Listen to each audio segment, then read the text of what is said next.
जब अंतर मन करे जीत का सुखता हो सिर पे सवार। क्वेश्चन से तू मत मान हार, चल भिड़ जा पर खुद उतार। भले बुद्धि की मुट्ठी हो टाइट हो, रॉन्ग राइट में चिड़ी फाइट। हर प्रश्न के उत्तर पर है तेरा अधिकार। नमस्कार दोस्तों सुपर 30 में आनंद कुमार बने ऋतिक रोशन अपने स्टूडेंट्स से साइंस से रिलेटेड रियल लाइफ प्रॉब्लम्स पूछते हैं। आज के वीडियो में हम उन्हीं प्रॉब्लम्स के सॉल्यूशंस करेंगे। चलिए शुरू करते हैं।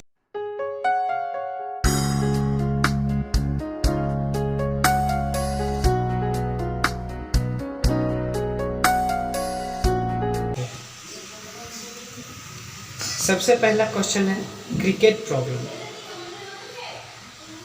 क्वेश्चन है, अगर Shoaib Akhtar 143 kilometre per hour के स्पीड से बॉल फेंके और बाउंड्री 63 मीटर दूर है, तो सचिन तेंदुलकर को कितने फोर्स से बल्ला घुमाना पड़ेगा ताकि छक्का लगे? तो चलिए सॉल्व करते हैं इस क्वेश्चन को। इस क्वेश्चन में हमें क्या क्या गिवन है वो देख लेते हैं। सबसे पहले हमें इनिशियल वेलोसिटी दी हुई है 143 किलोमीटर पर आवर। इसे हम मीटर पर सेकंड में कन्वर्ट कर लेंगे 5/18 से मल्टीप्लाई करके, तो ये आ जाएगा 39.72 मीटर पर सेकंड। ये वो वेलोसिटी है जिससे बॉल फेंकी जा रही है, यानी जो वेलोसिटी से बॉल बैट के पास आ रही है। अब बॉल का मास, एक नॉर्मल क्रिकेट बॉल का मास होता है 160 ग्राम, तो हम वही वैल्यू ले लेते हैं और इसे केजी में कन्वर्ट कर लेते हैं, तो ये आ जाएगा 0.16 किलोग्राम। टाइम ऑफ कांटेक्ट, ये वो टाइम है जितने देर के लिए बॉल बैट के कांटेक्ट में रहती है। इसकी वैल्यू 0.002 सेकेंड्स होती है। और आर यहाँ पर दिया हुआ है डिस्टेंस ऑफ बाउंड्री 63 मीटर, जहाँ से बॉल हिट की जा रही है, यानी बैट्समैन से बाउंड्री तक की दूरी 63 मीटर है। तो चलिए आगे देखते हैं।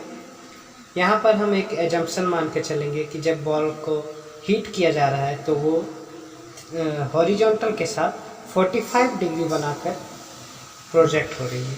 मतलब बैट्समैन जब बॉल को हिट कर रहा है तो वो हॉरिजॉन्टल के साथ 45 डिग्री पर प्रोजेक्ट कर रही है।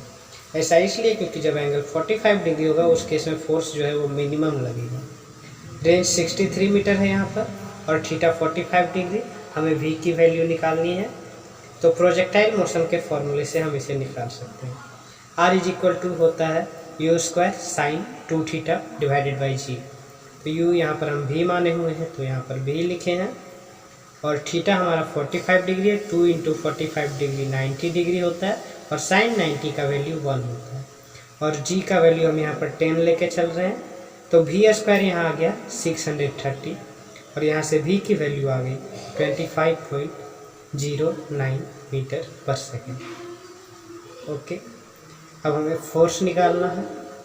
तो फोर्स होता है rate of change of momentum, F = delta P by delta T, मतलब change in momentum by change in time.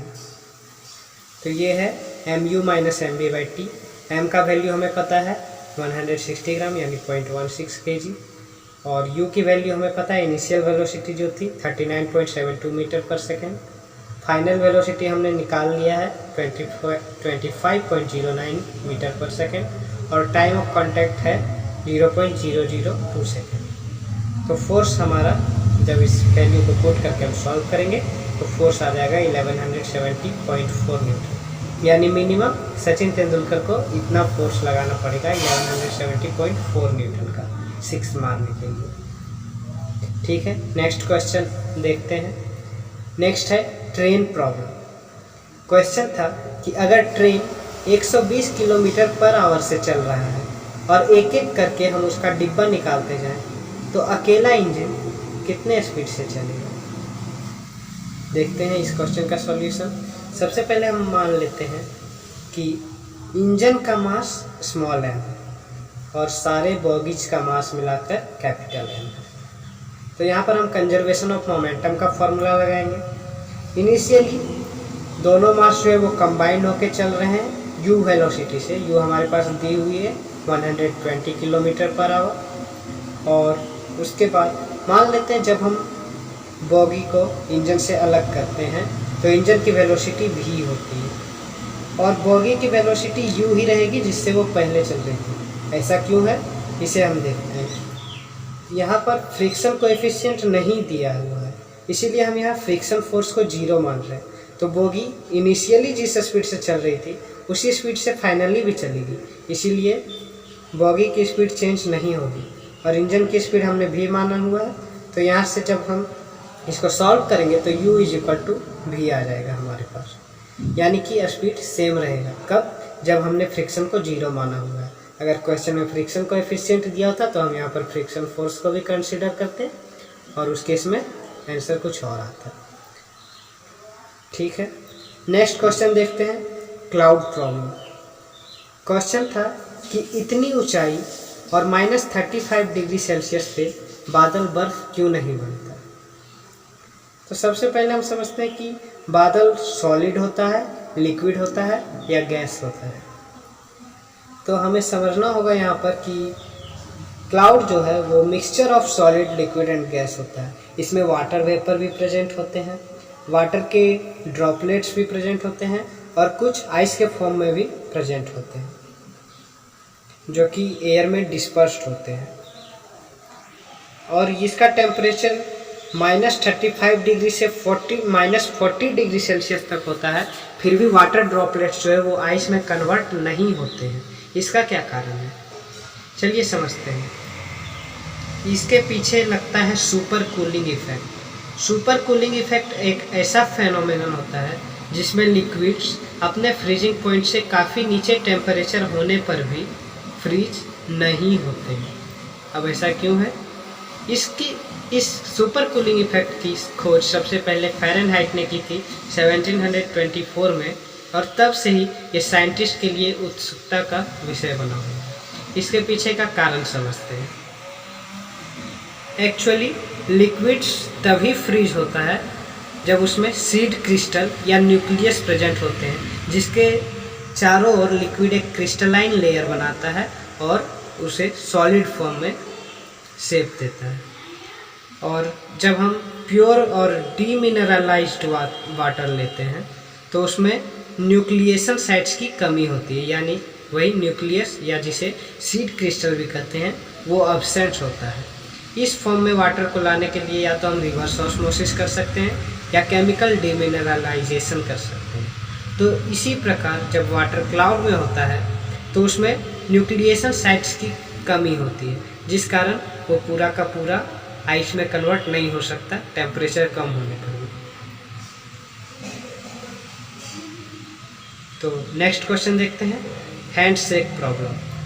Question था कि 30 लोग थे, 30 स्टूडेंट थे, वो आपस में हाथ मिलाते हैं।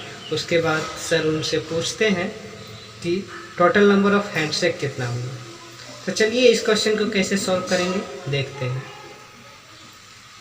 सबसे पहले जो पहला स्टूडेंट है वो बाकी के 29 स्टूडेंट से हाथ मिलाएगा।